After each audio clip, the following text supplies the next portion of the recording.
if there is an amendment convention and this comes back to Ohio, would the legislature make the call on whether to pass it, or would you put it before the voters? Well, actually, that's covered in Article 5. The Congress can dictate to the states the two methods for approval of amendment. It's either the state legislature or it would be a convention. So those are the two methods. It's not subject to being put before the voters. Now, I will tell you a little bit of a follow-up to your question. In some states, it has been put on the ballot simply as a question for the voters. That was done in Florida. It was approved with over 70% of the vote in Florida. Should we pass a resolution requiring a convention for a balanced federal budget? I don't know that that's particularly necessary. We could do that if everyone wanted to feel more comfortable about voting in favor of that. But that's not the actual method prescribed in the Constitution for approving the amendment in the states. Obviously, you're looking for a balanced budget amendment here, but is it possible to limit a constitutional convention to just this one subject? Yeah, it's a great question, and that's actually been one of the reasons that many people have been afraid that this would happen. The short answer to that is yes, and most of the scholarly research has concluded that in the past.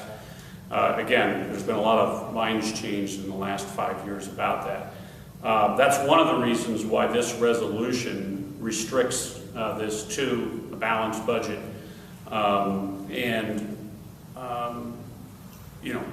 All of the other resolutions being passed in these other states will say the same thing.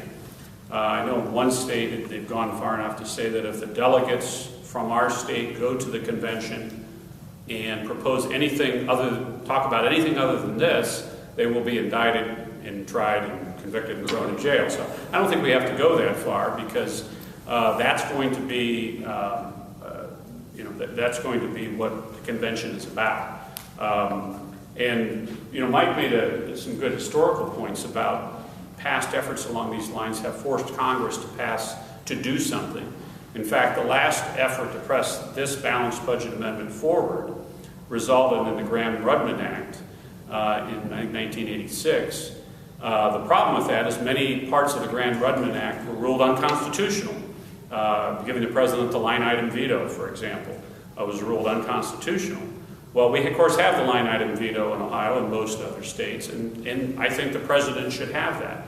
But I don't think, frankly, that at this stage we can really stop short of having a convention and putting this in the Constitution.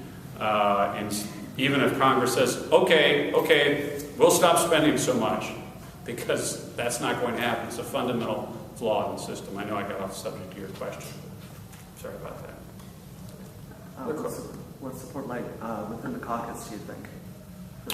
Well, I think our caucus is going to support this. We had 27 or 29 sponsors, something like that. And usually, if you want a lot of sponsors for your bill, you got to, call up a lot of people. I didn't call anybody. I put this out. I think it was out for maybe about a week, and we had all of these sponsors on there.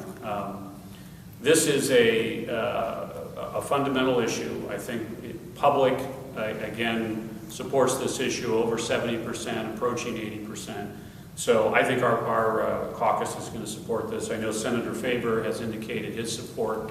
I don't know I can't speak on behalf of the rest of the Senate, but I think our caucus is going to be very much in favor of it.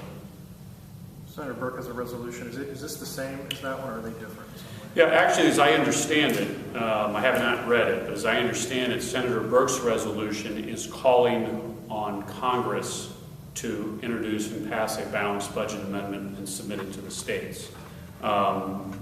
Same subject matter, but obviously that other method in Article 5 in the United States Constitution for doing that.